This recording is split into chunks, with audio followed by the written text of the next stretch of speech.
Welcome to the Outer Realm with Michelle DeRoche and Amelia Pisano. Airing live on the United Public Radio Network, 105.3 FM in New Orleans.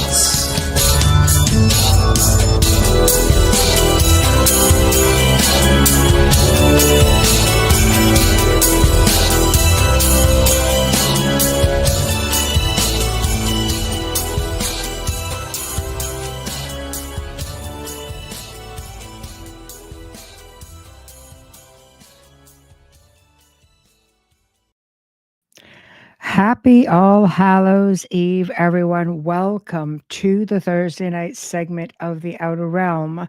We are broadcasting live on the United Public Radio Network, 105.3 FM, 107.7 FM from New Orleans. We're fully sponsored by the amazing people over at Folgers Coffee who have been a part of our journey since the very beginning.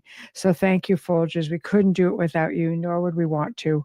Also, big thank you to Justin Snicker, a.k.a. Dr. Snick, the Sonic Surgeon, for the contribution of his voice, his music, and his time for the intro you just heard. He's an award-winning composer of Halloween, horror, sci-fi, and dark wave electronic music, which can be found on all of your favorite music streaming platforms. Also, big thank you to Steve McGinnis, the artist behind the logos here at the show. Check him out on Facebook and Instagram. Also specializes in the Halloween and horror genre, but does unbelievable commission pieces of any type. So tonight we pick up where we left off last week with Daryl Walsh, and Wayne Mallows is in the house and will be joining me. We're going to be exploring further the ancient origins, traditions, and lore of Halloween, how it's evolved, and how it's being celebrated around the world. Because believe it or not, it's not all celebrated the same. So there's a whole lot of inspiration that happened way back in the day, which is what we see and have incorporated into our celebrations today. So look at everybody's coming on in here. We've got Z-Sun. Hello. Patsy. Hello, Patsy. Hello. Nice to see you. Hopnung. Hello, Tamara. Hi, Tamara. Oh, God, you guys are great. People keep coming in. Oh, hello, Sherry. Hello. Janie, hello. nice to see you guys here. Hopefully I didn't miss anybody. I'm just trying. I can kind of like half see. So you have to bear with me. So anyway, without further hold on. Yeah, okay, we got everybody. Okay, just double checking. Okay, I thought I just missed somebody there. Darlene, there you are. All right. Why is this not coming up? There we are. There you are. Perfect.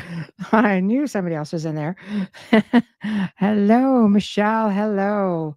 All right. Without further ado, I'm glad you're awake, Tamara, because it's going to be a fun show. Without further ado, Wayne Mallows, y'all good to go? Yeah. Here we are. Aramis in the house tonight. Happy to be here. Happy to be here. Love it. Very nice. Absolutely. Very, very nice. And if Mark's around, you can let him know Dexter's sitting right beside me. Oh God, Dexter trying to steal the show again. That cat. Honestly. Always is. Hold on. Can I post a picture of the forest? I saw it in my near-death experience, or close to it. Can you post a picture? Sure. I don't know if it'll come up though. Not here on the board. You could probably send it to me. I don't know how I can send it to me. Messenger, email. I'm not always on Messenger, but I can definitely give it a try. It have to be my personal one though, and then I can put it up if you're looking to do that. Grandpa's aftershave. Oh, 'tis the time of year, isn't it?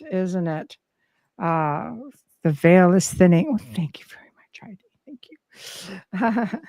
So tonight, like I said, we started off with Daryl Walsh last week, and my God, there's just so much information with all of this. We thought it would be fun to continue on because a lot of questions came in, and we sort of just went into another time, we were done. We just ran out of time, and there was just way too much. So we thought it would be fun to get into it. Janie thinks you look amazing, Wayne. Oh, thanks so much. There we go. There we Very go. nice of you to say so. Love the vibes. Yes, absolutely. Us too. So basically, when we pick up, I will do a recap for those who need to be caught up.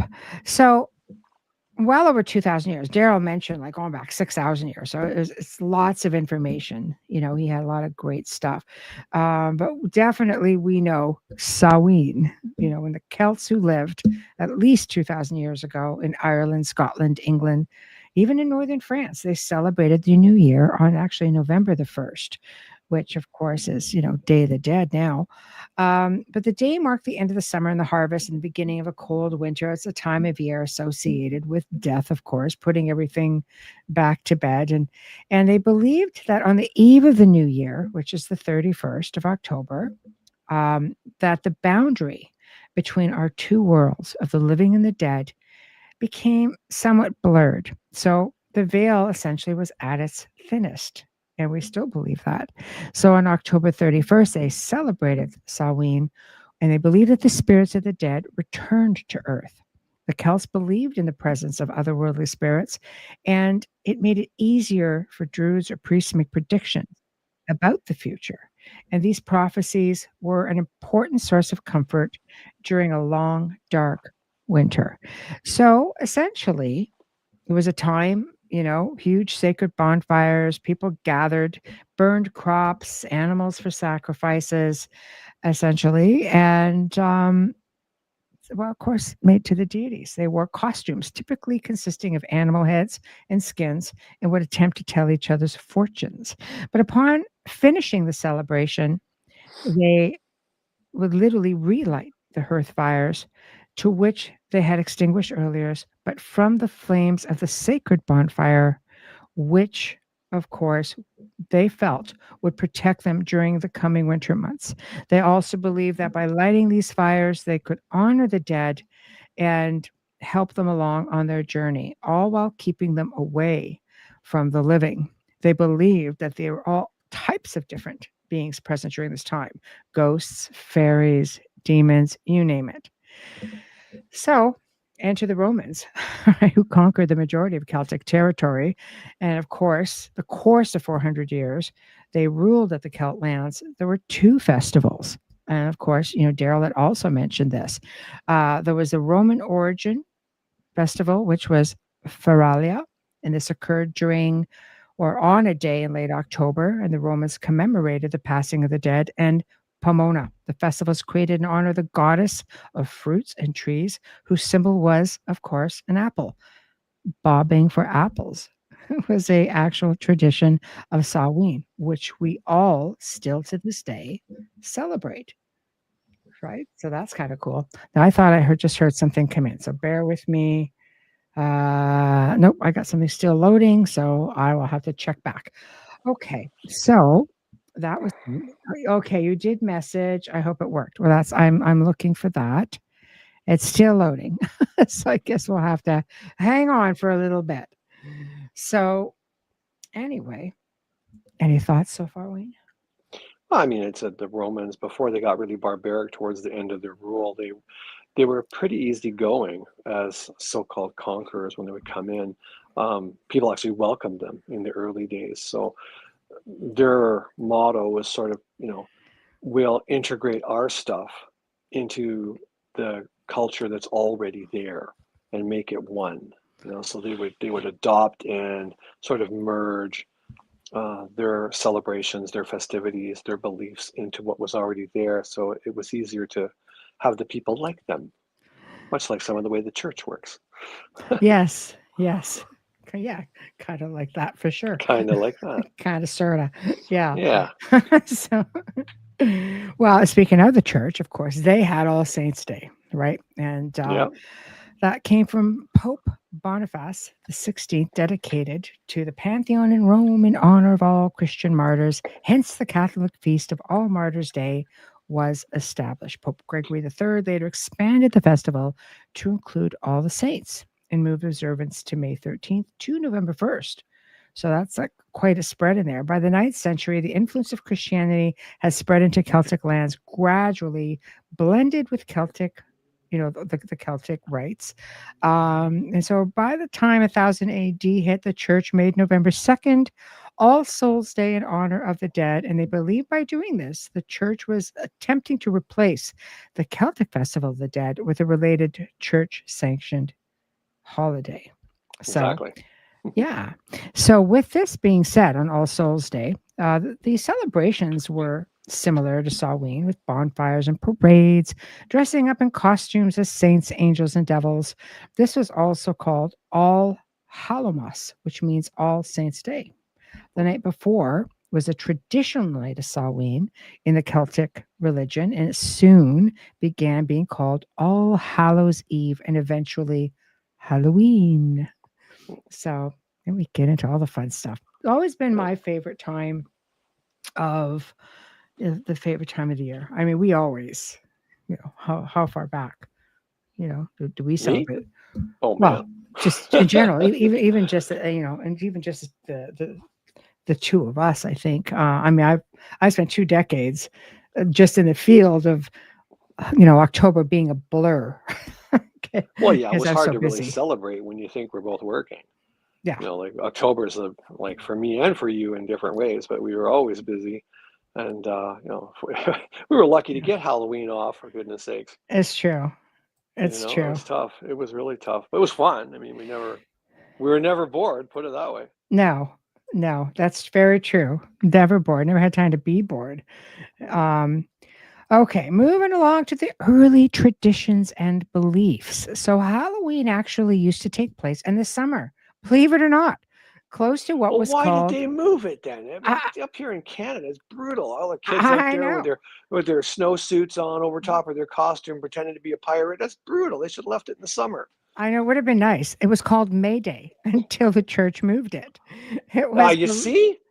I know. I know. Those were early traditions and beliefs, though.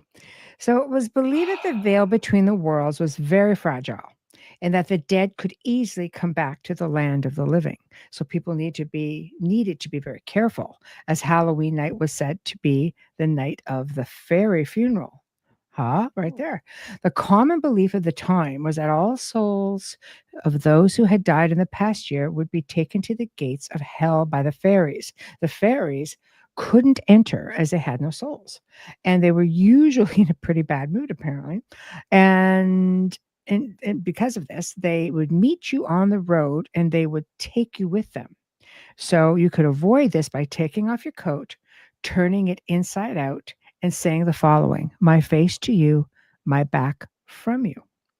But Halloween, you also had to give warning with, let's say, throwing water out at night from your home, just in case there was a spirit passing by. You had to say, away, away, dirty water.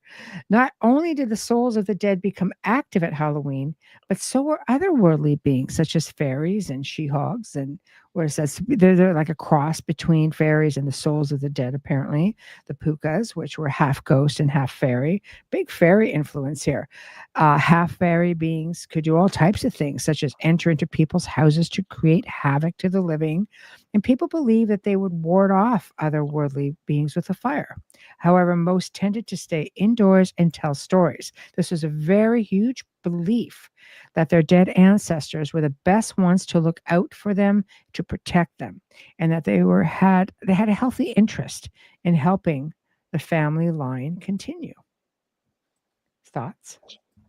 There's a lot of things about the throwing the water out around the house and stuff like that because, spooks and mystics and spirits aside, the practical reason for that was not just any night, or not Halloween night, just any night, is if somebody's lurking, like around your house, under your window, planning on getting in, the Mhm. idea was to simultaneously throw a jug of water out the window straight down at all your windows.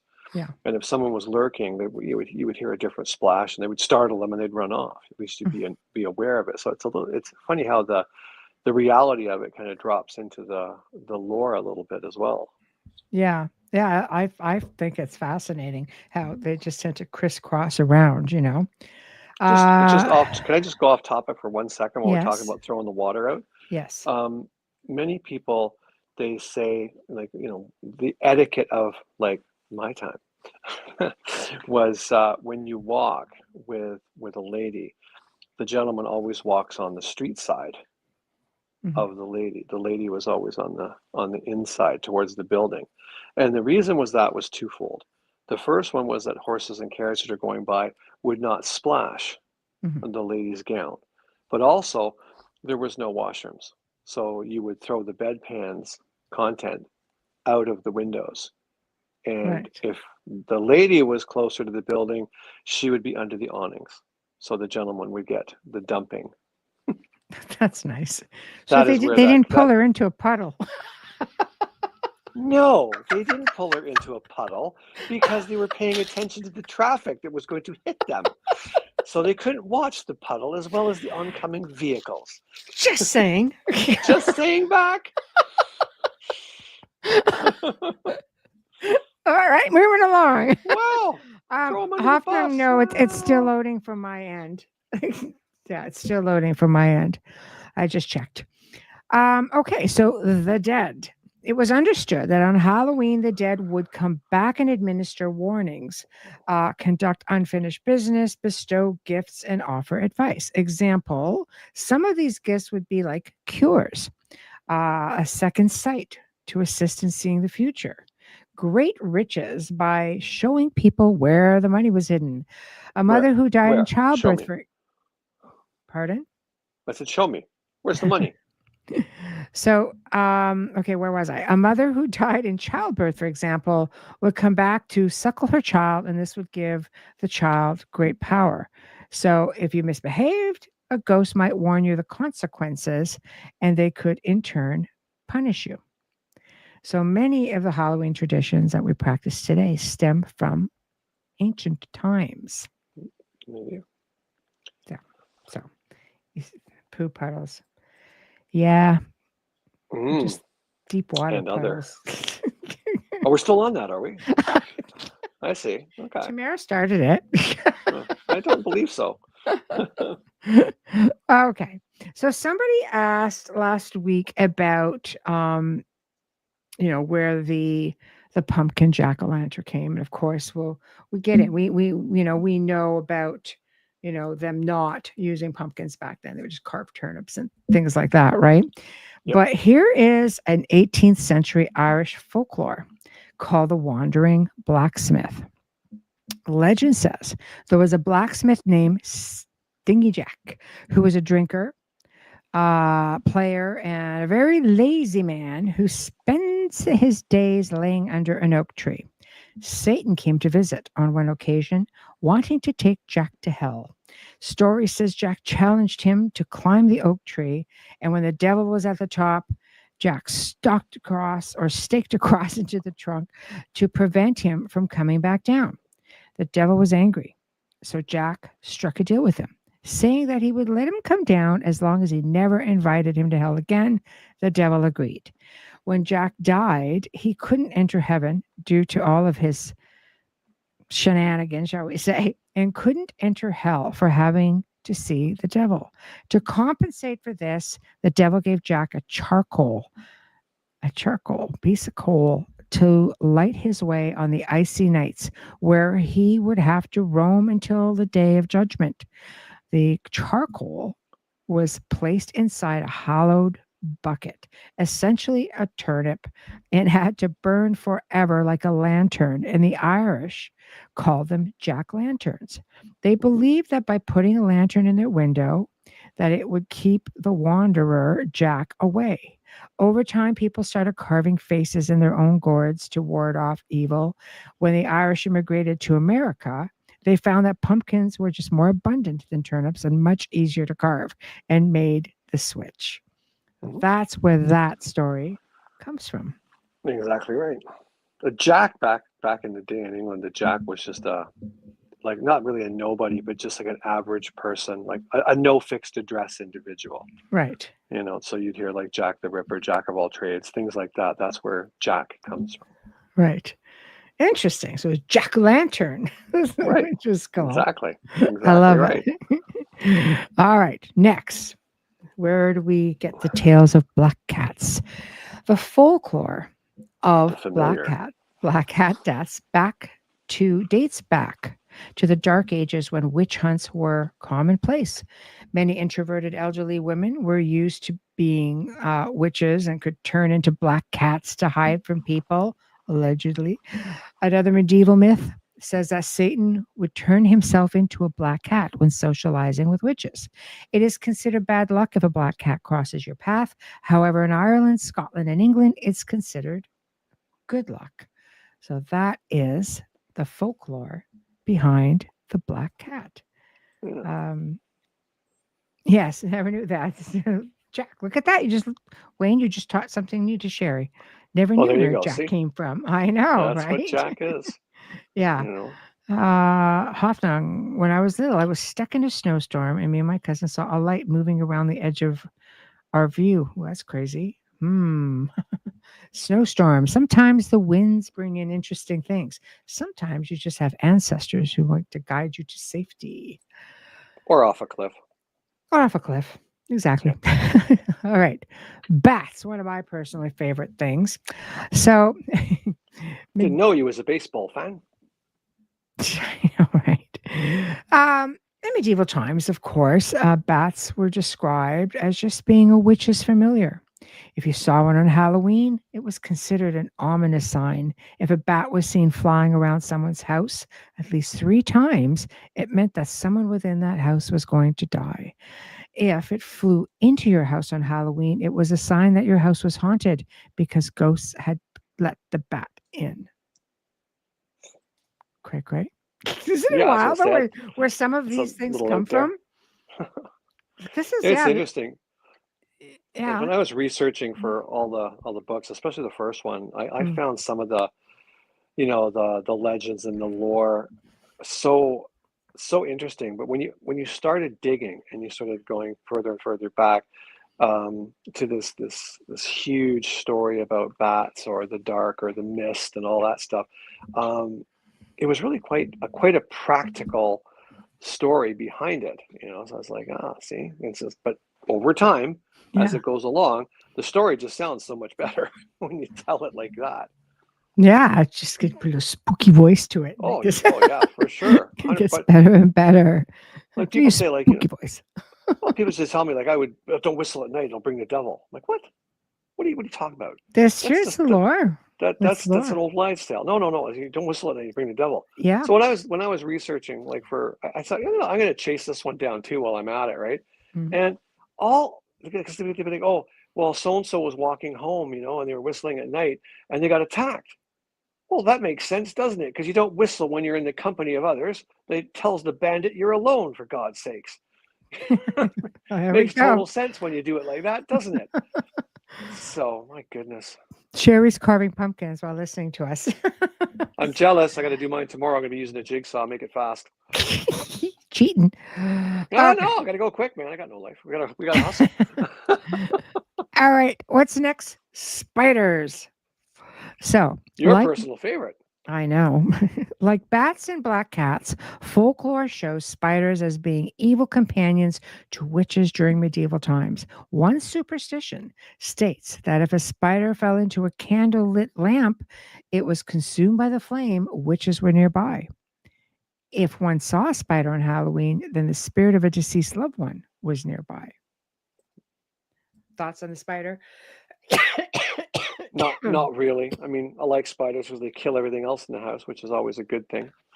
I like Did you know Yep. Do you know if you sneeze for no reason, it means there's a vampire lurking outside your house? Well, that would make sense. Well, you sneeze all the time. I don't know what to say. I know. Not me. A vampire in the house.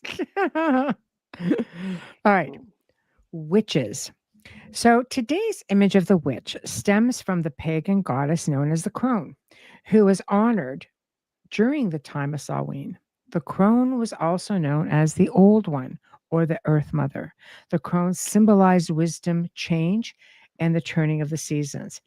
Isn't it like interesting when you see like where we're at today with Yeah. everything, like the Yep. differences, Huge. Yeah. So Like I'm when just you gonna, say the word crone, yeah. an enlightened, wonderful woman does not come to mind at all. No, Just no. saying. Yeah. Does that include allergy sneezing, Wayne Mallows? What I said was Yeah. if it's a sneeze for no apparent reason. So Yeah. if you're just sitting there reading a book and you're having a great day, and all of a sudden you get a volley of sneezes, and Yeah. it's not allergy season, you don't have a cold, the lore is that there is a vampire lurking outside your house. Ooh, sketty, sketty, Scary stuff, kids. sketty stuff, sketty. Okay, next, cauldrons. So the pagan Celts believed that after death, all souls went into the crone's cauldron, which symbolized the Earth Mother's womb. They were the souls awaiting reincarnation, as the goddess's stirring would allow for new souls to enter the cauldron so old souls could be reborn. Huh. Isn't it? I love the old folklore and It's much tradition nicer. of things. Much I do. nicer. It's just so much cooler than the commercial side Yeah. Come of here, the little kitty. I'm going holiday. to boil you in my cauldron. There we go, just like that. Yeah. So okay, the broomstick. The broomstick is a superstition rooted in medieval myths. Folklore says that the elderly, introverted women who were accused of witchcraft were usually too poor to afford a horse. Therefore, they would navigate through the woods on foot with the help of a walking stick or a broom. English folklore tells us that during the nighttime ceremonies, witches would rub a flying potion on their bodies, then close their eyes and felt as though they were actually flying. The hallucinogenic ointment would cause numbness, rapid heartbeat, and confusion, which basically gave the illusion that they were flying. Hence the myth of the flying witch on a broomstick. Once again, kids, don't do drugs. I know, I know. Why was there always women? Um, I I think that a lot of like I mean back in medieval times, male witches, I think they would have been considered more along the line of wizards, right? Yep, they would have been.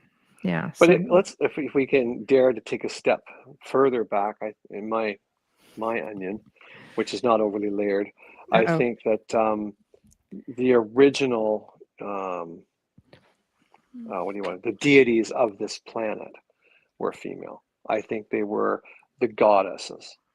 They were all goddesses. The females were more in tune with the earth. The females were more in tune with energies. Generally speaking, they were the psychics, the clerics. They were all of that. They had the power, you see.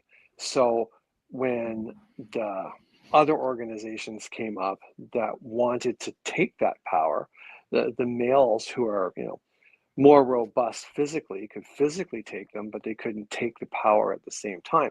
So as they write these fables and these tales and things like that, the female is always portrayed as the evil one, the evildoer, the one that's scheming and making potions and it's going to undermine the world. And that honestly, that's where you always see the woman as the evil one, the evil witch. The woman living in the forest, the spinster riding the broom.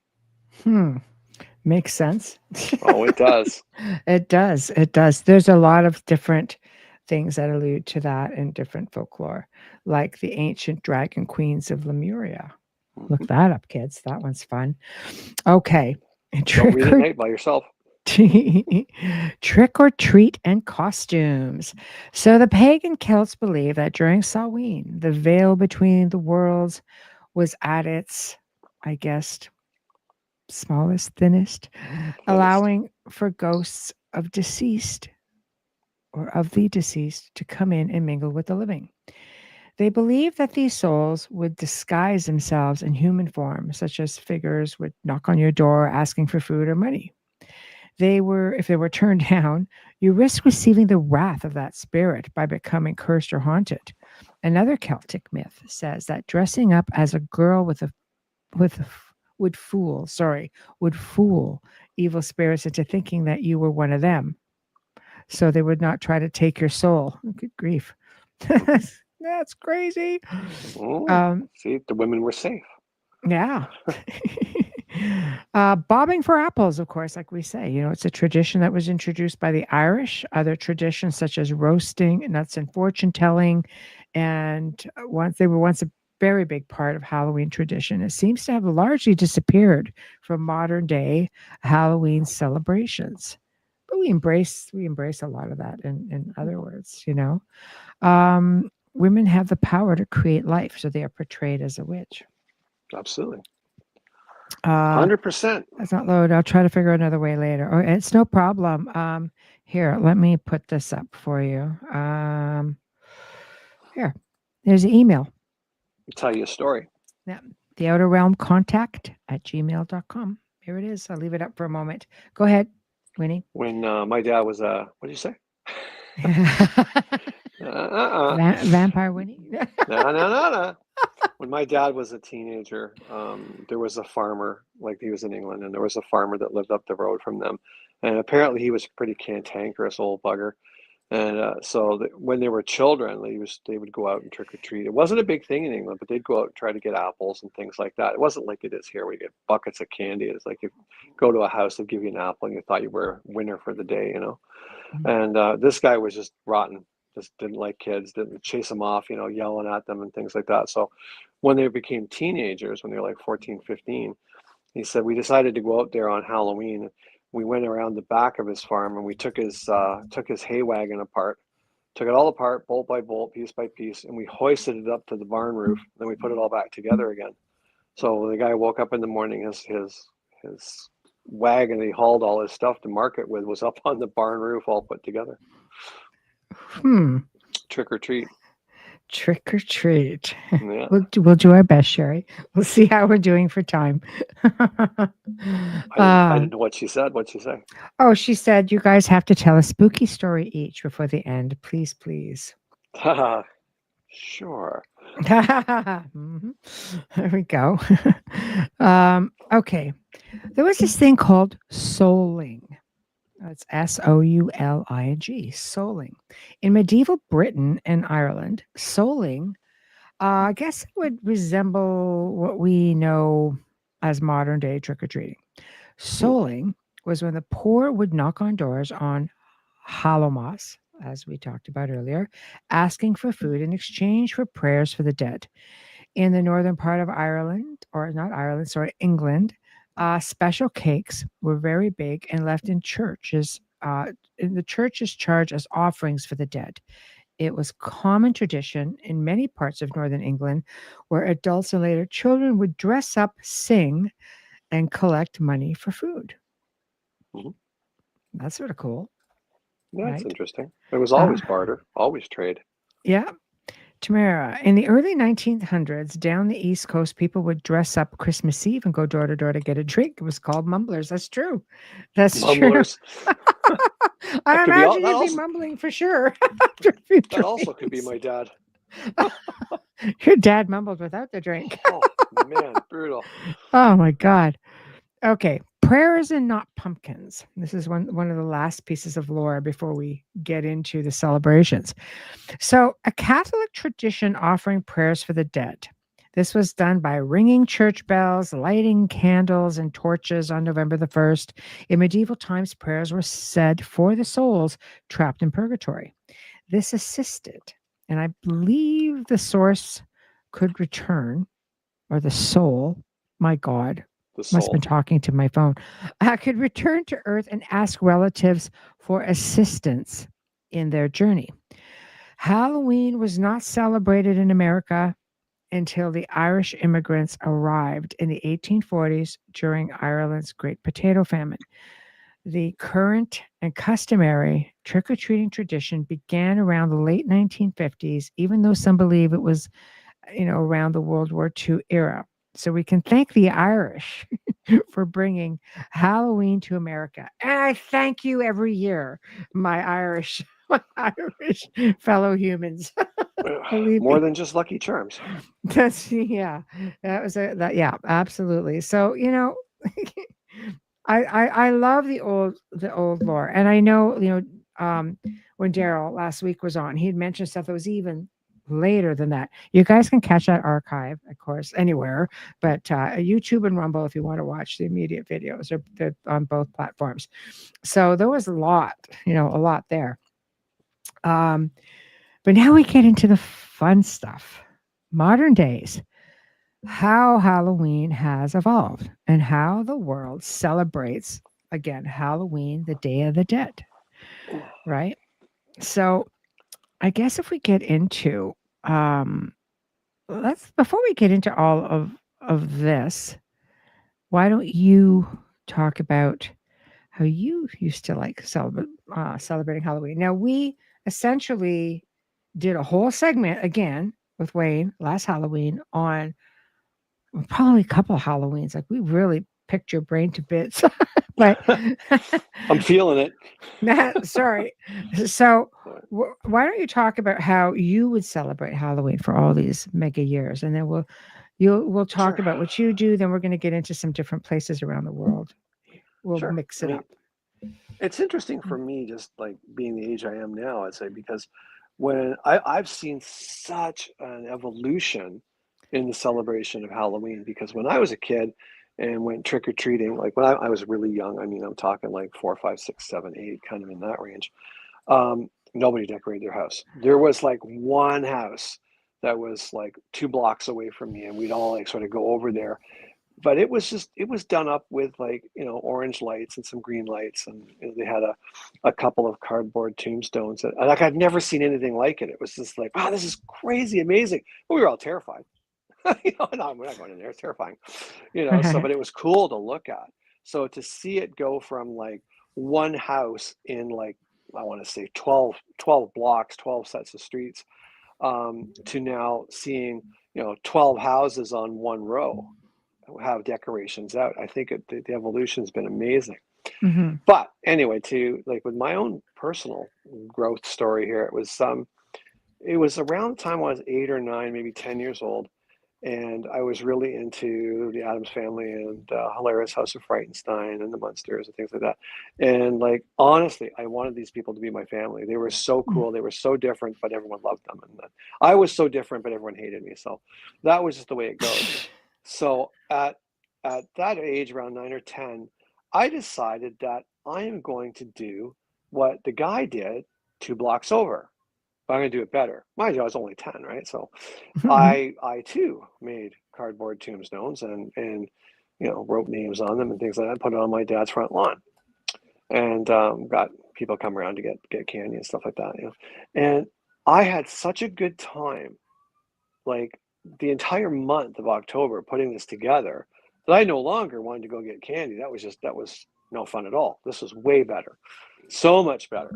So I started doing that. And I think on the 3rd year, my dad said, like, "What's the matter with you? Like, why can't you just go out and get candy like every other kid?" And it's like, no, yeah, exactly, right. I just didn't understand it. My parents are from England. They don't even celebrate Halloween. Mm-hmm. Now their kids like doing macabre things in the front yard.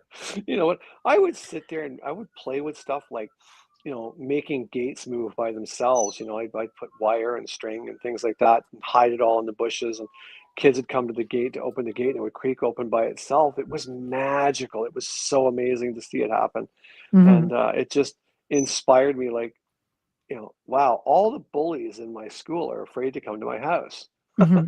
That's a weapon. Okay. That's a real weapon. Right. So I always used to say for like 11 months of the year, I'm a freak. But for 1 month of the year, I'm a king. And I just evolved from that. So there was no internet. Like I just had to learn paper mache and like chicken wire and, old clothes, whatever I could find. I would build stuff out of, and I still do. I still build everything out of next to nothing. Yeah. Yeah. Well, why don't we just show one of your latest creations before we move along? You For ready? sure. Now this ready? creation, Yeah. okay, you gotta remember, like I have not built a Halloween prop, and I did the math the other day, in 21 years. That's how long I've Wow. really been out of doing the performing and the Halloween haunts and things like that. So for me, this was like, I want to do something like really out there, like Mm-hmm. really, really out there for next to nothing, and make the illusion mind blowing. So I think it turned out well. So Okay. yeah, go ahead. There it is. There it is. The floating. That's my Lady. possessed trick-or-treater. Oh, It's a she's fun thing. gold. Oh, it Yeah. is. When I finish her and she's laying out on my workbench outside and stuff, I'm like, I have no idea how this is going to look like. I mean, I just no clue what this is going to look like. I don't know if I have the angles right. I don't know if the weight's right. I don't know anything. So, and this is what it always comes down to every year I was doing this stuff. You spend a week doing something, put it all together, and it didn't work. So I put this thing up in the yard around about 2:30, and by 3 o'clock, I had cars stopping on the street. People were getting out. They were pointing because she's got a pink jacket. You can see her for miles, right? And people are like coming out with their cameras and taking pictures. And one guy come up to me, he's like, "I don't know how you did that. Like, what's holding her up?" There's nothing holding her up. He walked underneath her.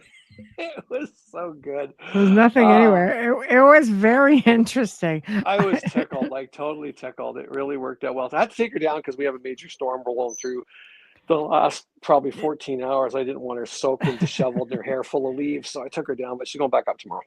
Your Stranger Things mannequin. Yeah, we'll show another picture of it. It's very creative. Okay. 1 second. Getting the second one up. It's just a different angle. Just a different angle. That's what you sent me here. Okay. Yep. That's what you sent me. So that's what I will put up. All right, there we go. But for me, Halloween has always been like trying to create the perfect illusion, with using light or, sound or, something that moves and it shouldn't move, but it does.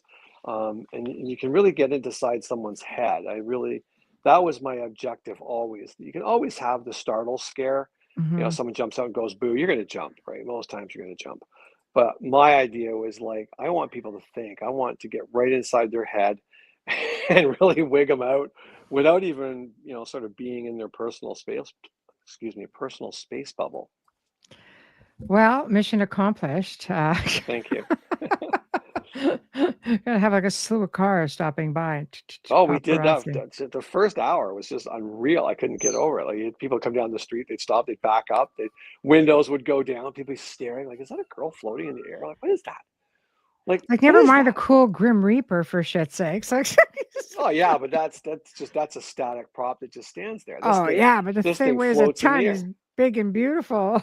Oh, he's big and beautiful. I know. I put him up there. Yes. 1 second. I got the email. Do you want me to just see this, or do you want me to show it? So I just need you to see what you want me to do with it, because I can most certainly check it out after the show if you just want me to have a look-see. That's no problem. She's ascending or being abducted. Leave it to interpretation. Exactly. Go either way. With a Halloween bag.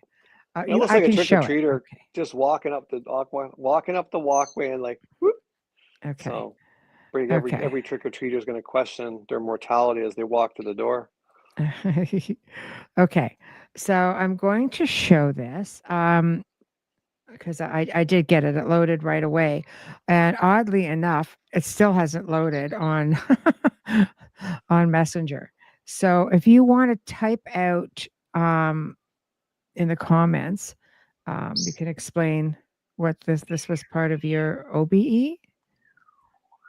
So 1 second. I'm just going to put this up. And here we go.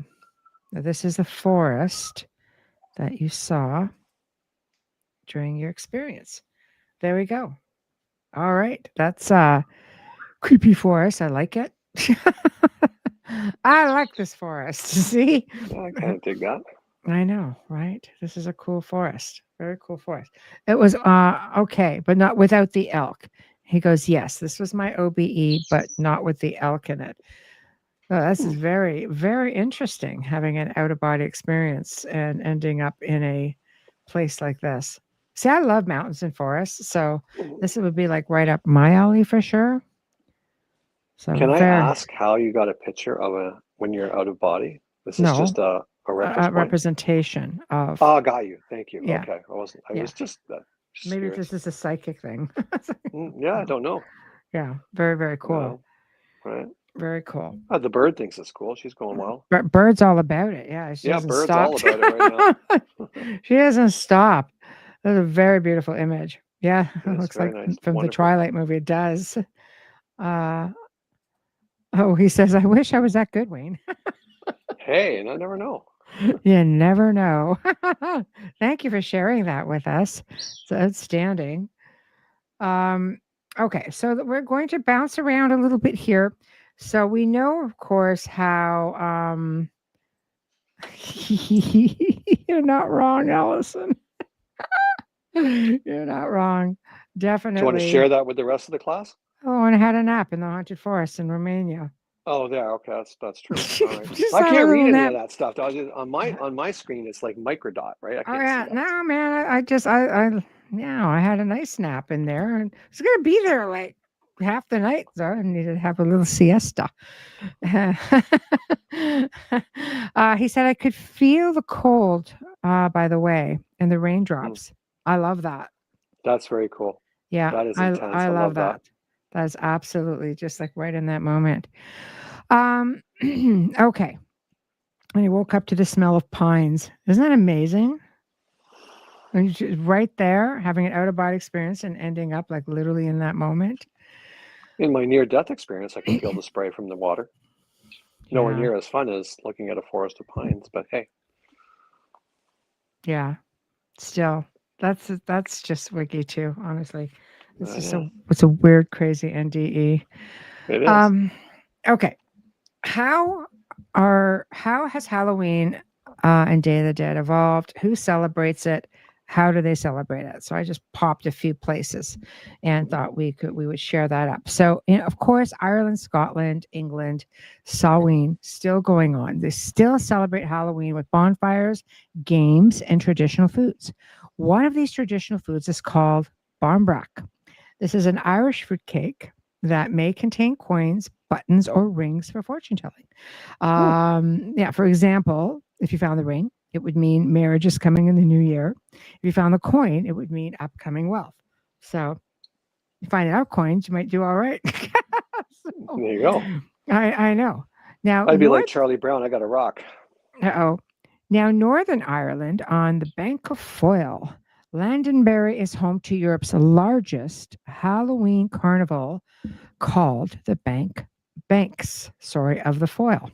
It offers everything from a grand parade to interactive haunted house experiences. That would be right up your alley. I could dig that. House experiences. Yes, you did. Yes, you I did. had 13 years of that. I know. I'm Irish. Maybe something drew me to the vote. You never know. You don't know. You don't might be right know on with that. Exactly. Exactly. You never know. You should try it again and see where you end up. Okay. Mexico, Dia de los Muertos, Day of the Dead. The Day of the Dead runs November 1st to November 2nd. In Mexico, the belief is that the gates of heaven open up at midnight on October 31st, and the souls of children return to earth to be reunited with their families for 24 hours. On November 2nd, the souls of adults come down to join the festivities. So this is how they celebrate it. So Romania, one of my favorite places, of course. Yeah. Initially, celebrations took place November 30th, believe it or not, for the Feast of St. Andrew, the patron saint of Romania. On St. Andrew's Eve, ghosts are said to be about. In modern day, however, Romanian Halloween is celebrated around the myth of Dracula. In Romania, Halloween is celebrated with a huge costume party at Bran Castle. Woohoo! Yes, I've been invited to that. I swear, I would love to do it. I was there in the summer, wasn't helping me. Anyway, people come from all over the world to celebrate Halloween festivities here. Shwigishora, the birthplace of Vlad the Impaler, is the site of the country's most popular Halloween festivities, which includes historical reenactments of the Transylvanian witch trials, magic shows, ballet shows, and the ritual killing of a living dead. The Catholic and Orthodox churches discourage Halloween celebrations, and they try to focus the people on the Day of the Dead, being November 1st, as they can follow more ritualistic religious celebrations. Something for everyone, you see? Something for Of course. everyone. I know. A lot of countries have picnics in graveyards on that Day of the Dead. 100%. 100%. Duking for apples. I love that. Scottish. It's like bobbing for apples. Many cultures around the world, they actually have the remains of their loved ones Yeah. removed from where they're stored, shall we say. And they dress them up, they change their clothes, they bring them out, and they celebrate with them for the Yes. day or several days before they're Mhm. replaced to their resting place. Yes. Isn't that crazy? I love it. It's great. You just dig them up, put them back. Yep. Dig them up, put them back. Yep. Yeah. It's wild. It is wild. Okay. In Japan, Kawasaki, Halloween Nice has bike. been Halloween has been celebrated here for the past 21 years. Nearly 4,000 costumed Halloween enthusiasts from around the world gather in Kawasaki, just outside Tokyo, for the Halloween parade. 4,000. It is the largest of its kind in Japan, but not everyone can attend. One must apply and pay a fee before the parade begins. Watching, however, is free. But if you want to be a part of the festivities, that will cost you. Thanks, Bubbly. Nice to see you again. That's twice today. Thank you. There's a bonus round of bubbles. Um, the Philippines. I'm going to see if I don't try not to butcher this. Pangangalulua. The tradition here in the Philippines is having children go door to door in costumes where they sing and ask for prayers for souls stuck in purgatory. So that's really fascinating because they are essentially following old traditions out in the Philippines. It's nice. Yeah. No candy for you, little one. No, no, no, no. Mort loves your top hat. Oh, thank you, Mort. Okay, Hong Kong. Ooh, we've all seen movies on this. I'm just saying, the Hungry Ghost Festival. Right, we've seen horror movies on the Hungry Ghost. The festival takes place on the 15th day of the 7th lunar month of the Chinese calendar, which is mid-August to mid-September. So not Halloween per se. People come to celebrate with the belief that spirits around this particular time of year begin to roam the world. They will feed these spirits both with food and money that they will need for the afterlife. They also burn paper, so a little paper house, paper cars, to please the ghosts, as paper items are said to have value in the afterlife. Crazy? Not really when you think about it. In the early days, paper was valued. Not everybody had paper. You shouldn't just go down to the dollar store and pick up a pad of paper. Yeah, no, true. Only the Yeah. wealthy had paper. So if you burn a paper, what's that called? Origami. Hmm. So they would take origami things and they Yeah. would burn it. That's significant. That's showing you really do care. Yes. No, this is very true. Hmm. It's very true. Oh, you missed her. She was on last night. Yeah. You have to just, pop in every now and then. So you're stuck with me tonight. Yeah. um, Austria. So some people will leave bread, water, and leave a lighted lamp on the table before going to bed on Halloween. This tradition was believed to welcome the dead souls back to earth. Austrians believe this night is very, very magical. Nice. I too think this night is very, very magical, ironically enough. So Interesting enough, I have a friend in Germany, and he says we they we don't. don't celebrate it. Like it's fairly new to them. But this is I never grew up with it. Like he's my age. He's like, it's just fascinating to me to listen to you talk about it because here it's only been around the last 15 years. Before that, there was nothing. Yeah, see, that's crazy. in Germany. It's true. I mean, there were some places, we could probably talk about this even as we get into closer to Christmas, but they don't even celebrate Christmas the same way. No. It's crazy, the traditions. We'll have to definitely, gravitate to some of that. So Germany per se, right here on Halloween night, people will take out their knives or put their knives away because they don't want to risk harm to and from returning spirits. Mm, God, that could be that's interesting. right. Sweden, they have a Requiem Mass, which is widely attended every year as part of the Lutheran Church of Sweden throughout the period of All Hallow type. Okay, that's different. Hmm. Which it basically starts on All Hallows Eve. Swedish families visit the church and enjoy the graves of their family members with lit candles and, of course, wearing fashion from the pine tree branches, which is kind of cool. A little bit of Samhain in there, which is very cool. I guess when the kids go trick or treating, they get like Allen keys, right? And little pine boards. Dolly says Sweden only started trick or treating roughly 1980. Yeah, a lot of people were. There's a big delay. I mean, I think we'll go through a few more of these places, but it's amazing to me when I did the research for this a few years ago, how many countries were just starting to come on board. Even they really wasn't any big deal, which I can't understand, but that's just me anyway. I'm a Halloween nut. So Spain, Castañada. So folklore states that this holiday originates around the end of the 18th century and comes from the old funeral meals, as foods such as vegetables and dried fruit were not served. The meal had symbolic significance of a communion with the souls of the departed, while chestnuts roasting and prayers would be said to that person, the person who just passed. The meals consist of roasted chestnuts, almond balls covered in pine nuts, roasted or boiled sweet potatoes, and glazed or candied fruits. Sounds like scrumptious. That sounds These, great. right? These would be eaten on All Saints' Night, on the eve of the All Saints' Day, and this food was needed for sustenance.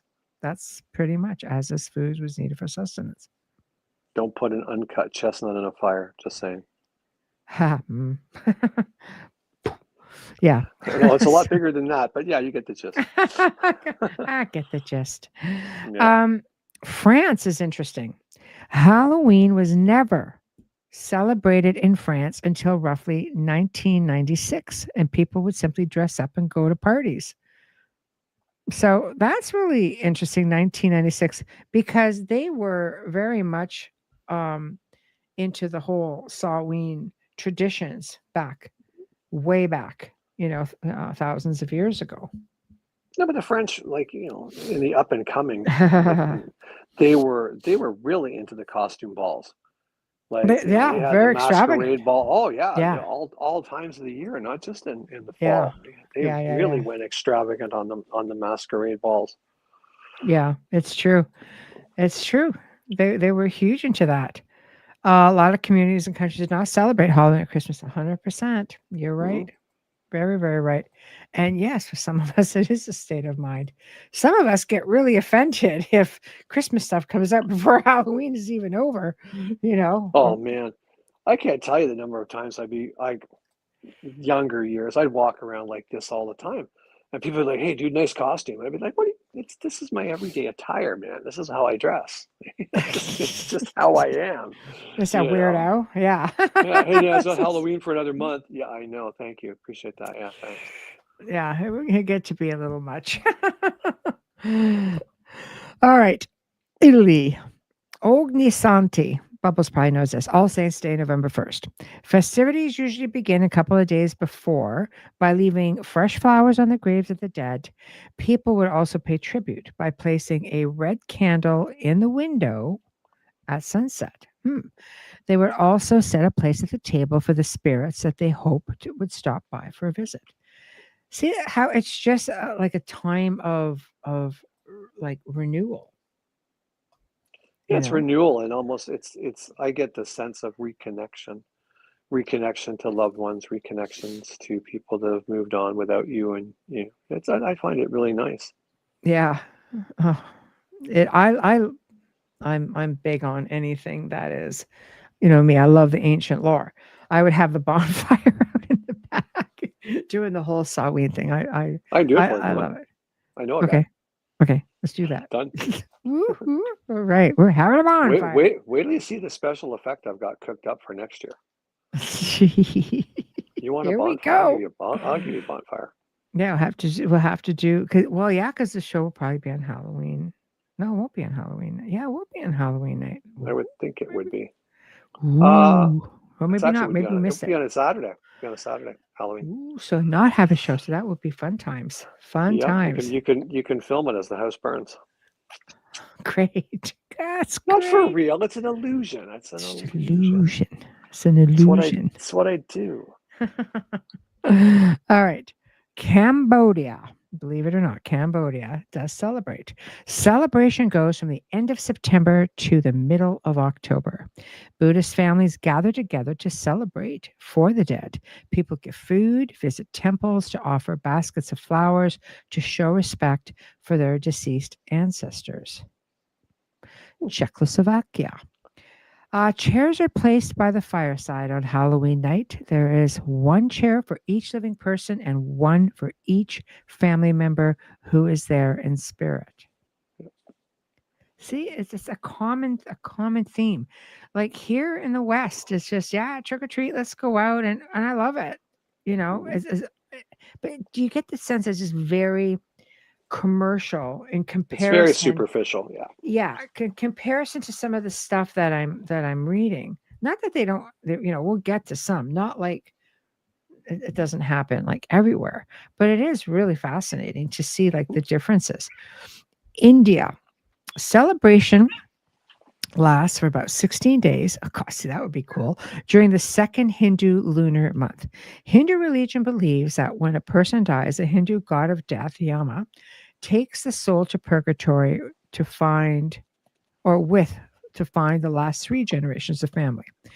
The souls are briefly allowed to return to Earth to be with their families. To ensure that their family's place in the afterlife, one must perform the, I don't want to butcher this, the Shravha ritual.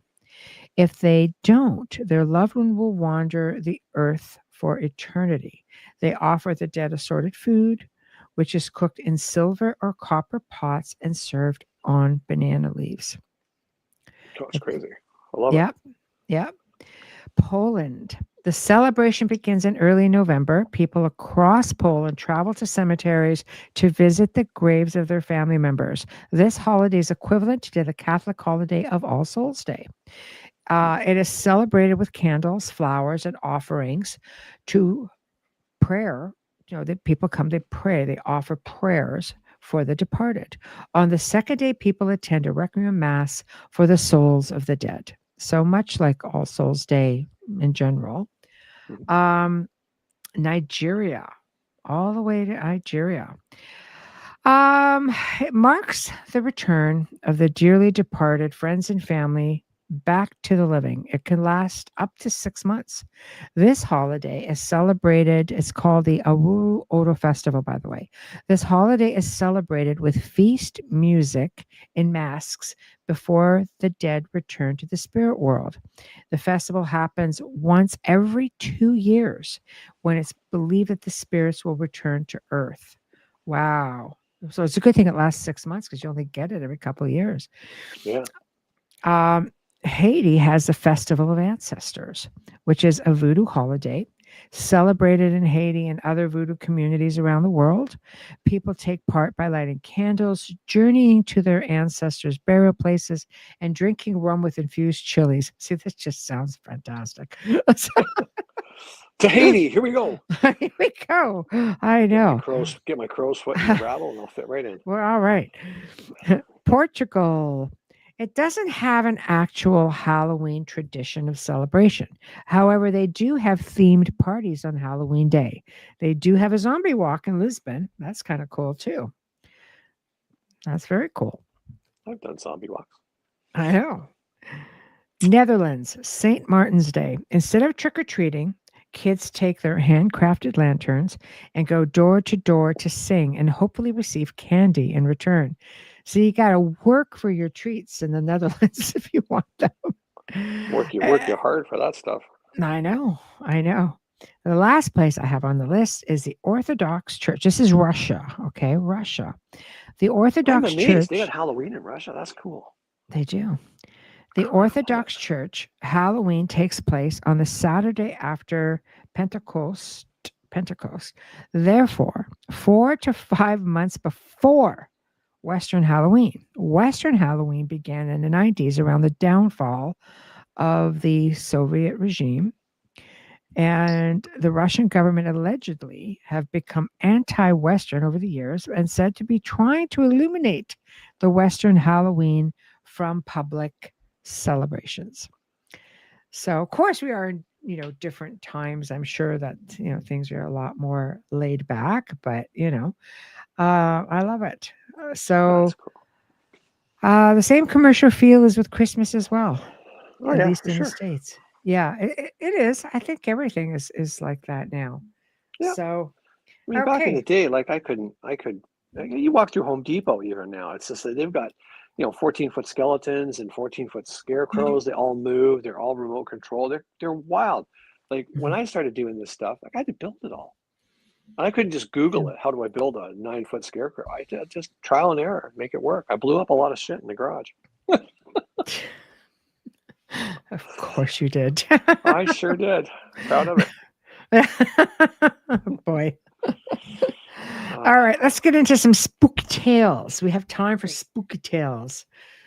So Do you want like you go like first. real haunted tales, or Of do you course, want like spooky stuff. retelling of stuff where I just scared people? Nah. Well, you could do a little bit of both. You could do a little bit of both. Why don't we talk about your you want to do the vampire days back at Wonderland, or what do you want to do? What do you want Yeah, to we can do start? that. Let's We'll yeah, we we'll, can start we'll with mix that. it up. We'll mix it Yeah, up. So we go crazy. there's a lot of really good ones like from back there. It was I had a lot of fun. Like I said, Vic, for the The for DQ the story. Allison the says the DQ story. what is the DQ story? There's a lot of DQ ones. Like there was, driving in with the hearse and having a skeleton in the passenger seat and having its head move and ask it what it wants. There was that one. And people are screaming at the window. So there was Zombie those walk. ones, She says right? zombie walk. The Zombie walk. zombie walk with the DQ. Yeah, I don't remember it. Memory's I'm not the getting old. same, Allison. It's Memory's not not the the same. same. I can't remember that at all. Going. Yep, gone. Gotta It's bring it really back. gone. Bring it One back of my in. favorite stories, like I said, it was always about, for me, it's the psychological scare, right? So when I Yeah. was the front man for Canada's Wonderland, I created this character that I ended up writing about, Aramis, right? So I made this character so realistic that I had the birthdays, I had mother's names, maiden names, I knew everything. I rehearsed this thing for probably 2 months beforehand, so it was just like my other family, and I would use that to my advantage, and it was very very very effective. So two of my favorite stories that come out of Wonderland was, because I was the front person, you got to see me the first, and I also got to interact with dignitaries that came to the park. Like the mayor and the chief of police and things like that. So you couldn't be a goofball all the time. You had to be pretty serious with these people, even though they were looking for a fun time. And I was asked to come in and just basically do a meet and greet for about 15 minutes. So I did that, and all in character. I never broke character unless one of the park managers asked me to physically break character. I need to talk to you about something. Okay, fine. But I got in there, and I guess the head of entertainment, she came to talk to me, and she said, "I really appreciate you coming in." And she's like, "Are you cold tonight?" And I'm like, "I'm cold every night," but I do it in character, right? So I'm cold every night. Don't worry about it. I'm fine. And so she said, I didn't even think, she goes, "If you have a few minutes," she goes, "I can have the chef put together a sandwich for you if you'd like that." And without even thinking about it, I just sort of went, "Oh my goodness, thank you." But I had a little someone on the way to the park tonight. And that woman just went like, you could see the shudder go through her. And it was like 3 hours later, she comes to talk to me. She goes, I know you're fooling. I know you are. But she goes, with the way you said it and your body language, she said, I almost felt sick to my stomach for a minute. She goes, I didn't know where I was for a split second. Like it was just too real for me at that moment. Perfect. Nice. That's perfect. And the Allison. other story that, Go ahead. Go ahead. No, go ahead. No, She says girl over the counter. Girl over the counter. Sounds kind of wrong, but I think she's just supposed to know where you're going with it. And I was like, the one that I think she's talking about was at the pizza at Wonderland, where like I basically leaned right over the counter, like bent right over and leaned right into her because I had blackout contact lenses and everything. I pulled my glasses down, and this girl just melted. She was just like, "What the hell are you?" And she ran all the way back behind the pizza ovens and wouldn't come out. That was a lot of fun. So that I don't remember a DQ one like that. I really don't, unfortunately. I know, Mark. That's what I said. I can't read what Mark said, but go ahead. Yeah, it was you won the zombie walk up north. Oh yeah, I absolutely did. You're right. I did indeed win the zombie walk up there. That was a heavy duty makeup one. Yeah. But the fun one that I had, there were so many fun ones that I had while I was at the park. But one of my favorites was there was this woman that came in. Woman, she was probably 15, right? So anyway, I'm just, being my creepy self, leaning against a pole, watching the world go by. And she sees me and she just comes like, marching on over, just not a care in the world. And she's all bubbly and happy. And she's like, hi. And I'm like, hello. And she's like, how are you tonight? And I'm like, not so good. And she's like, really? Wow, you shouldn't let things get you, I think you know what you need to do. You need to talk about it. And I'm like, oh, is that what you think I need to do? You think I need to talk about it? She's like, yeah, you should get things off your chest, She says, if you keep it all inside, it's going to cause cancer. We don't want that. I'm like, no, we wouldn't want cancer. That would be terrible, wouldn't it? She goes, you could talk to me if you like. Just get it all off your chest. I'm like, right now? She's like, yeah, just let it all go. I'm like, all right. I said to her, a lot of years ago, I met a woman and I married her. She became my wife. I loved her so much. And I said, but she wasn't like me. She didn't live forever, and nor would I turn her. So after about 80 years, she passed away, and I had to bury her. But I told her at the time of her death that I would wear our wedding ring forever. But sadly, it was made of silver, and it slowly wore out over time. And about 2 weeks ago, it broke through. So before coming here, I hopped on a plane. I went back to England to where she's buried, and I laid the ring at her tombstone and tucked it in, kissed the rock, told her I missed her, and now I come back here. And that girl looked at me and she starts trembling. She's like, oh my God, that's the saddest story I've ever heard. That's terrible. You poor man. Because I don't know whether you're lying or I don't know what to believe, but that's just awful. That's terrible. Yeah. I said, you know what though? What? I feel so much better now. Thank you. Bye-bye. Just spooking the patrons. That's what I got paid to do. Yeah. Get in your head, mess you up. Right. Your turn. Oh no. Well, we'll give it like a real spooky tale. Give a real spooky tale now. A real spooky tale. Yeah. Oh, I can talk. I can tell spooky tales anytime. Oh my God. A real spooky tale. There was, I guess, the one I always go back to is the dark entity that was in the house. Yeah. Right. That was probably, and I've told it before, so I'm sorry if it's boring, but that was unequivocally the scariest thing I had ever experienced in my life, nor do I wish to ever relive that. But It was November in the old house, and I was living alone. And it was me and my cat, and my cat had no voice. Like, he was a stray and he didn't have a voice anymore. Like, he just ate dirt and rocks until his vocal cords were wrecked and he couldn't speak anymore. So anyhow, I went to bed that night. The house was cool and it was very quiet. The house was extremely quiet, which I didn't really put much to. It's November. The tourists are gone. Nobody's around. Neighbors aren't around. The house is by itself. So here we are. And so, I went to bed and I woke up hearing this weird noise, which turned out to be my cat at the end of the bed, just freaking out, like just screaming, like he found a voice somehow.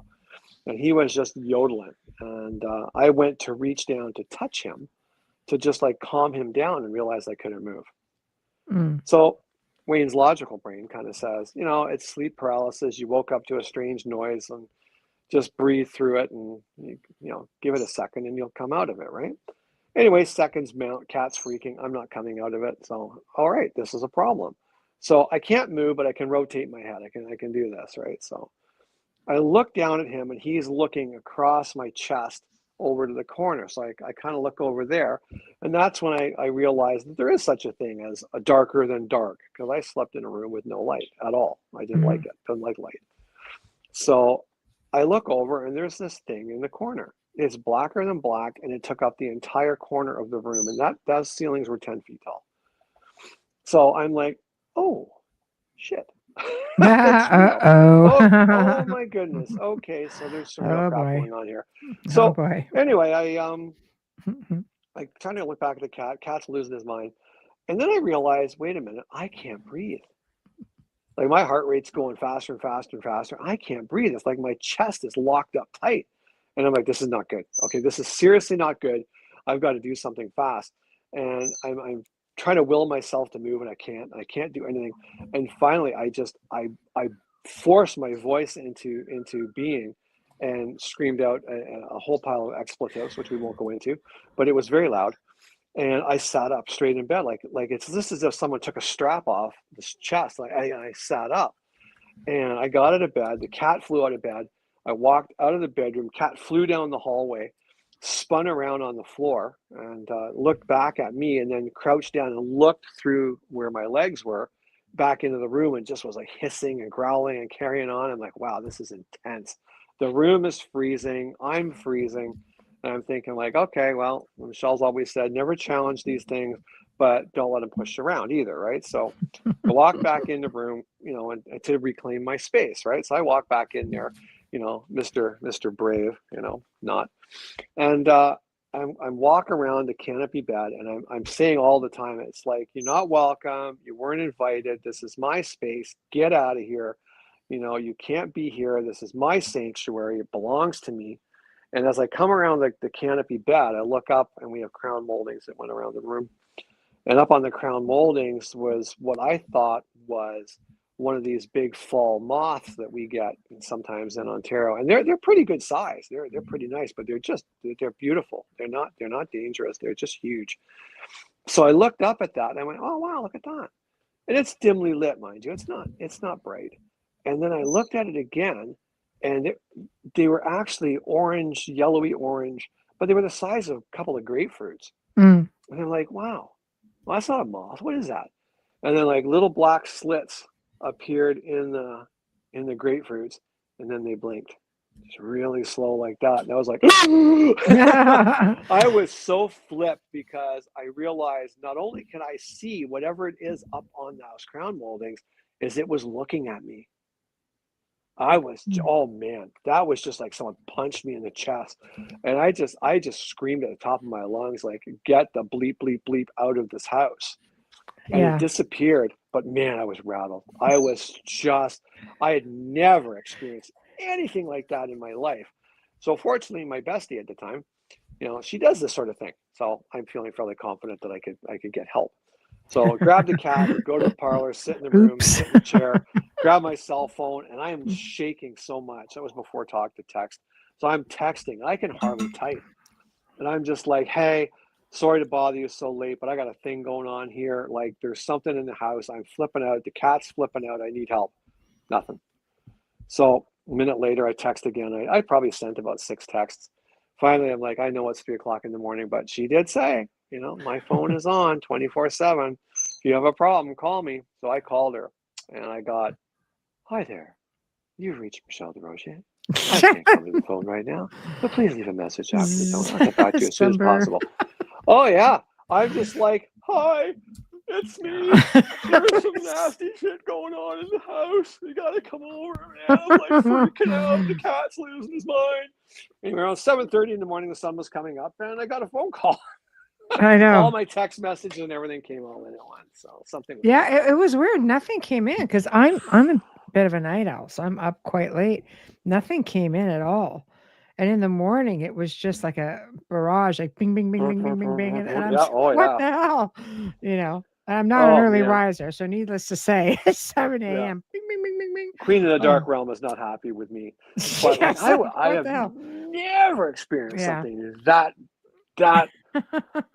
right through your soul horrifying. It was just a nightmare. That was just something out of a movie. I would never wish that on anybody. It was horrible.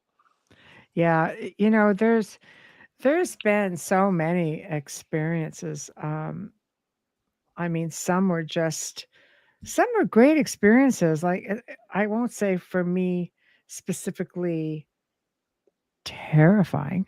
Oh, well, okay. Hold on. Before we get That's to it, because it's you. okay. Hoffman wants to say, what was it that Wayne saw then? I'll leave that up to you. I don't know what it was. Well, I Some wasn't there. horrible dark thing. Well, what did you think it was? You came in and you went, "Yep, there was definitely something here, but it's gone now." I refer to it as a it was drive-through. definitely a dark entity. I mean, you don't have something with slit eyes and freaking out your cat unless, that house was notorious for having what I call like drive-throughs. It was craziness. It really was. I mean, any given time it could be very pleasant, and other times not so much. It was enough to No. definitely freak the cat out. Well, So she's explaining to me like, "Oh, came in and it's a cleared drive, it. it's a drive-by." I'm like, "What you mean drive-by? Explain this to me. I do not understand drive-by." Oh man, you Tamara mean this wants, could happen any night? Oh, yeah. Tamara no. says, "Did you sleep with the nightlight after that?" No, actually, I didn't because after Michelle left, the house felt completely different. Like the energy was better. It was warmer.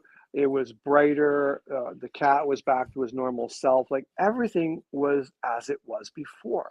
Like there Mhm. was nothing different. People say, "How did you ever sleep there again?" I said, "It's kind of like when your house gets burgled. You come home after a movie and someone's been through your house, and you've lost some things. The door lock's busted. Your underwear is on the floor, and you feel that personal, like, wow, I feel like my whole personal life has been violated." But you fix the lock, you put your underwear away, you call your insurance company, and you don't sell your house. Maybe you get an alarm system put in, but you don't like Mhm. completely alter your life for the rest of your days. You just go on. That's the Mhm. way I looked at it. Yeah, that's true. That's true for sure. Yeah. Um, like I said, there have been some stories, honestly. People always say, "What's your scary story?" It's not so much that there's scary. Well, I mean, it would be scary, I guess, for folks. But when you have enough things happen to you, after a while, you sort of become desensitized on an average. Yeah. I've had some very interesting experiences. I mean, I've been to places where, we had someone on staff who was doing, uh, you know, exorcisms. And we were at this one location and he was reciting, the prayer of the Virgin Mary. And all of a sudden, I have my earbuds on it and I'm recording. And as soon as he said that, something comes out and blurts out growling, unholy WHORE, right? I can't just plop that out. And No. I yell out at him and I said, "Hey." And I think it said, "You unholy," you You know. are a.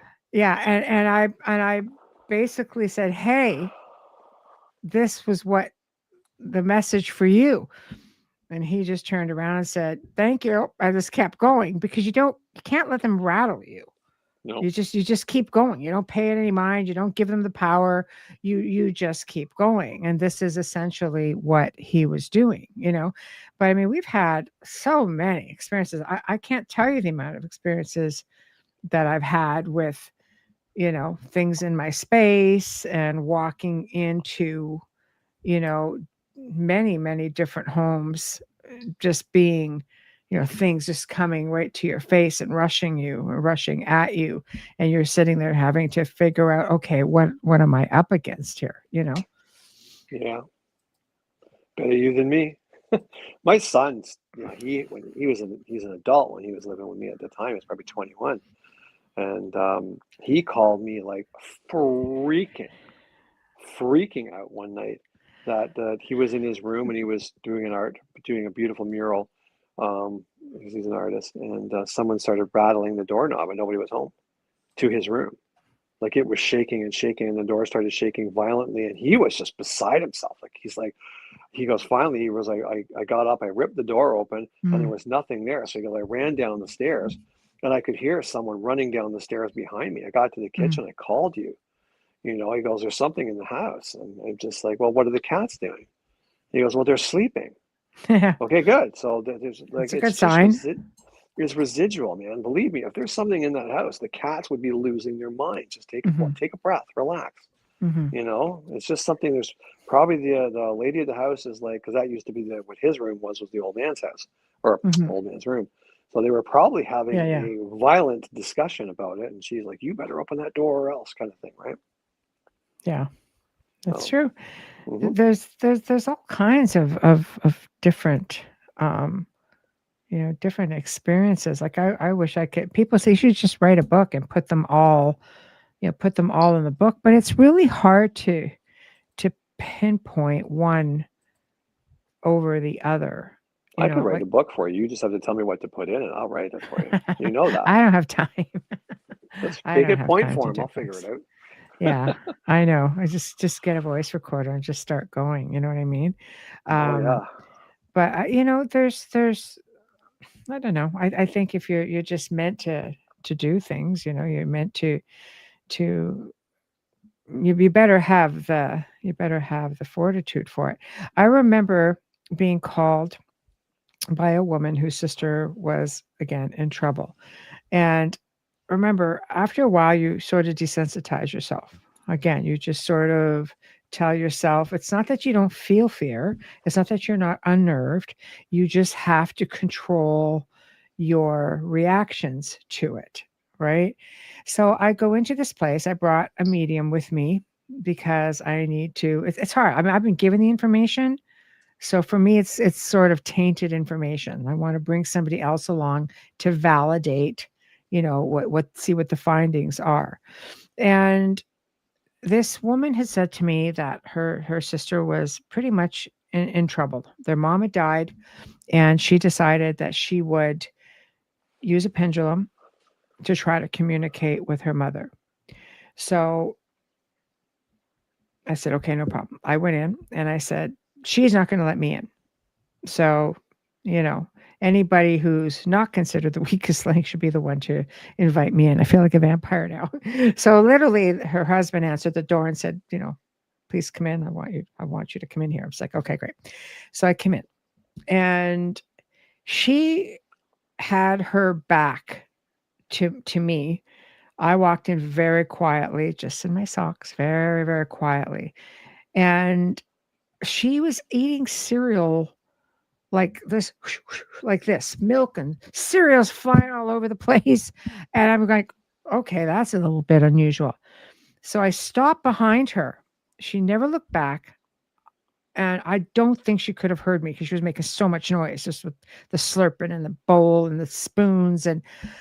And she stopped with her head down in the bowl and her spoon out, drops the spoon, drops the bowl, spins around, looks at me, and goes, "Why are you here?" I was about to have a stroke.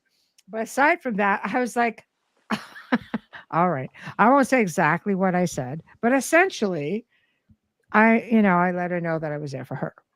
And I'll leave it at that. And she just looked at me, and I don't think she quite knew what to do. So I said, why don't we have a little sit down? And she's like, okay. So we sat down for 4 hours. She had me there talking. This woman never smoked before. and she would just drop them, smoke, light up, drop, drop, drop. I mean, I don't know how many packs she went through. But the gist of it is she wanted her priest. The priest never came in.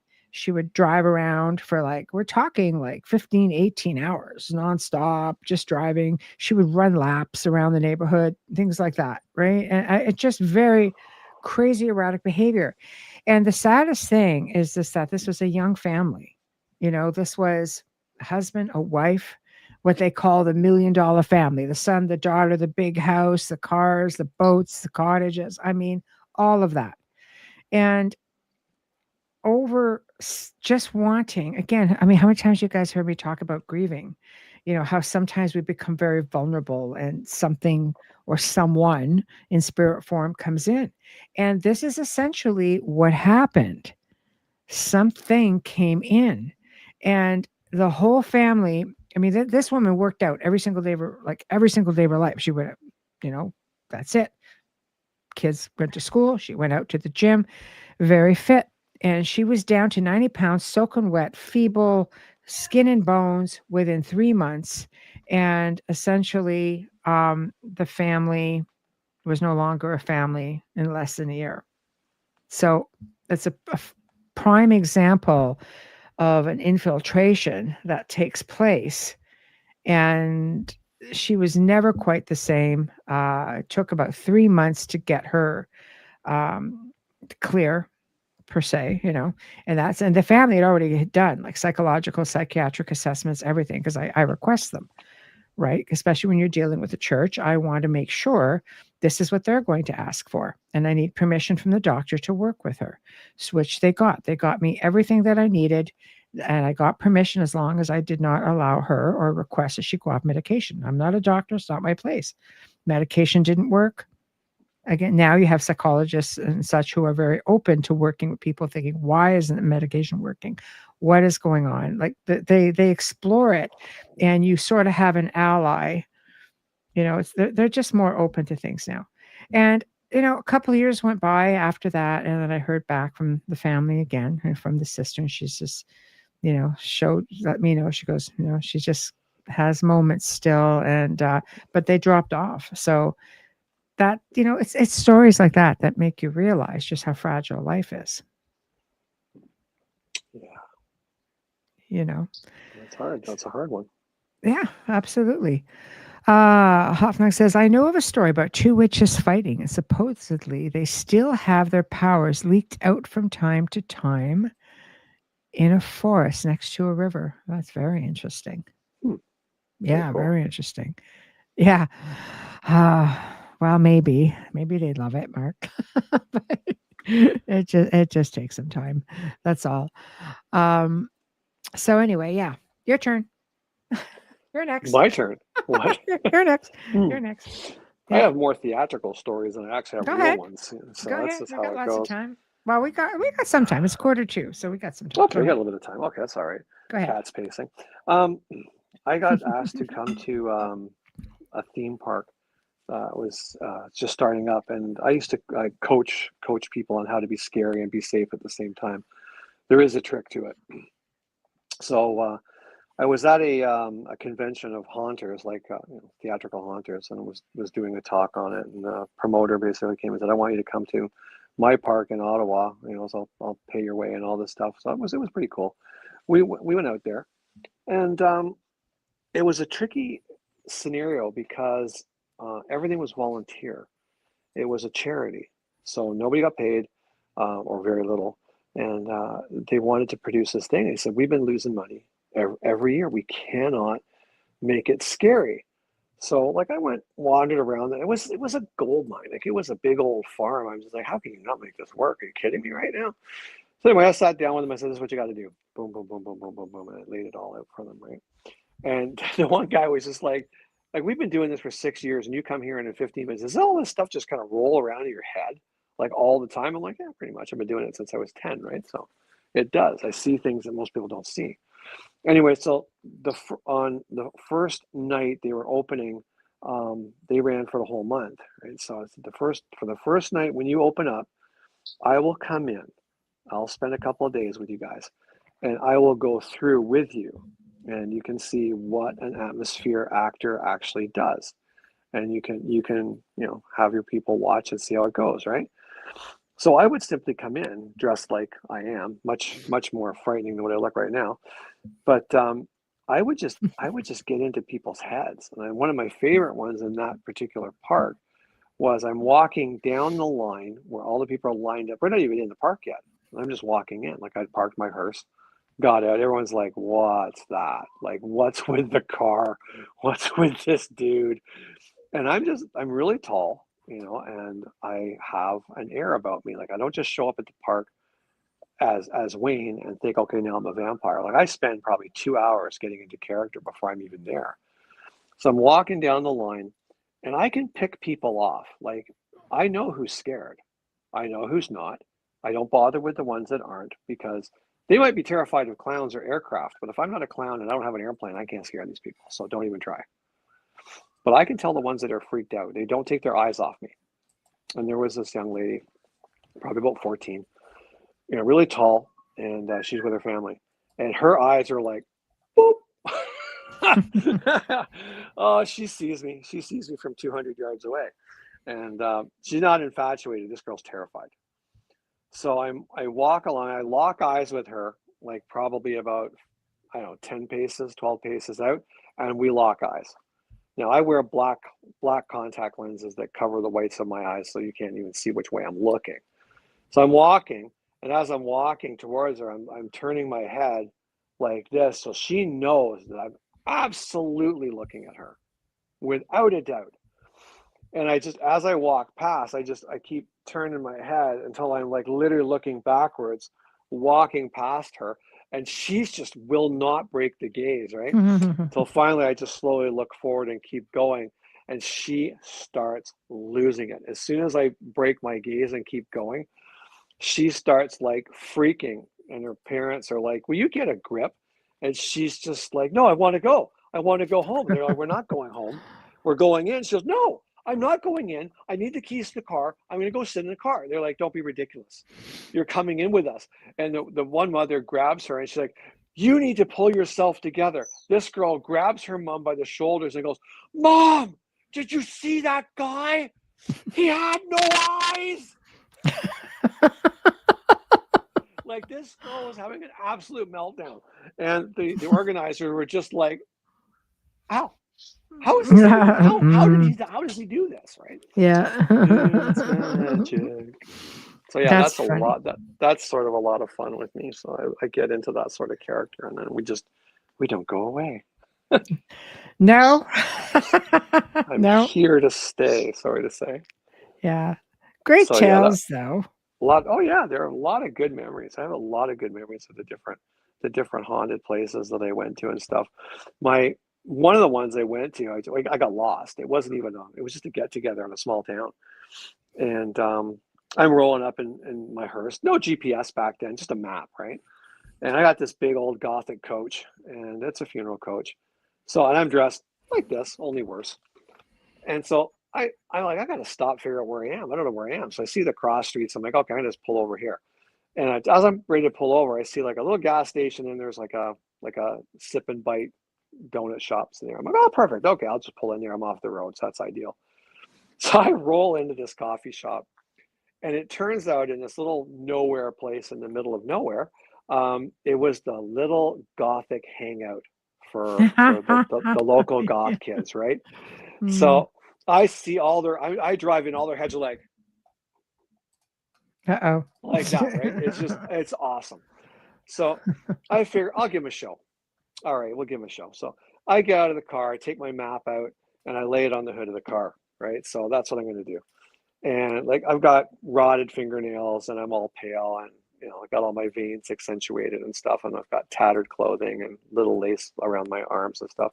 And I start looking at this map. Well, I guess they send the alpha goth kid with the plastic pants out to talk to me.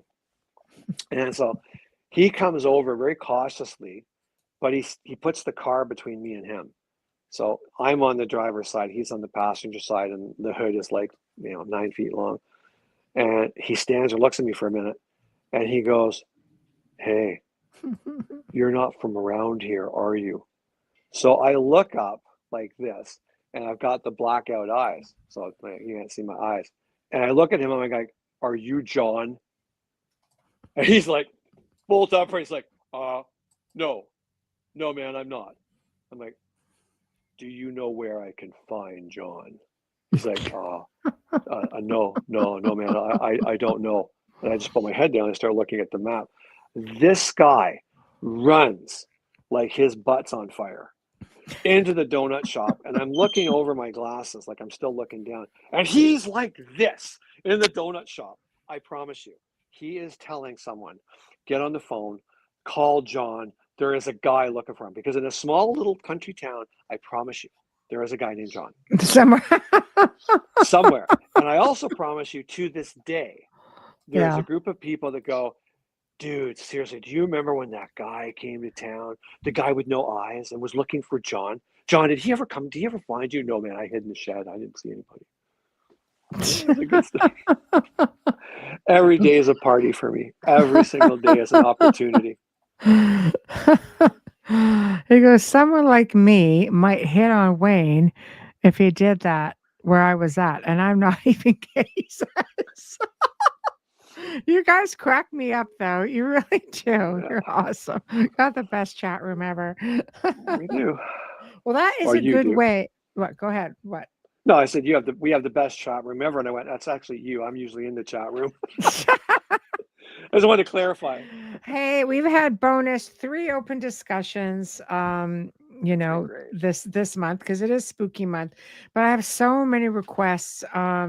So we book up quite a few weeks ahead, and I think in the new year we're going to try to go from 1 open discussion to 2 a month. Y'all welcome. Y'all welcome. Because people just really love them. So I love just having things that are so informative. There's a lot of requests, and we're going to have a lot of new faces joining us as well, and it's going to be another awesome year ahead. I mean, we've got great people coming up. So why don't I just get into that? Biggest troublemakers, is the biggest troublemaker coming back? Or you're gonna have to ask, like, dare I ask? We have a lot of great people, but yeah. So let me just get into next week's guests. Okay, so Tuesday, my fellow UPR and host here at the network, Laura Lee Potvin, and I are going to be discussing celebrity deaths and conspiracies. It's going to be good. The Paul McCartney story, Michael Jackson, Elvis. There's so many. We just want to like bend our minds and hopefully take a few people with us. It'll be fun. Wednesday, Reinhard Denke and E.B. David are going to be here to discuss their book, The Orb Incident. And I'm literally looking forward to this because it's just something that happened. One night, I'll give you a little bit of it. In the summer of 1982, something extraordinary happened in a silent forest in upstate New York. Something that would alter one man's life forever. And more than 4 decades later, screenwriter Reinhard Denke unexpectedly uncovered a long hidden truth when a casual acquaintance, E.B. David, shared the harrowing details of that night for the first time. It goes on. It's going to be awesome. Thursday, Tobias Wayland is to return with a discussion on strange tales. So it's all going to be awesome. Let's not forget the Halloween party on Spirit Switchboard tomorrow, 6 p.m. Eastern until we don't know. But her guests, all of us UPRN hosts, we're going to be bouncing in and out, and we're going to be sharing stories, having a few laughs. Come and get to know the hosts that you may not have the opportunity to see. We have over 30 shows here on the network with a lot of amazing content and great, great people on board here. So until then, have a wonderful Halloween if we don't see you at the party tomorrow, and we shall see you guys next week. Thank you all. Good night. Have a good weekend as well. Happy Halloween. Good night, everyone. Good night.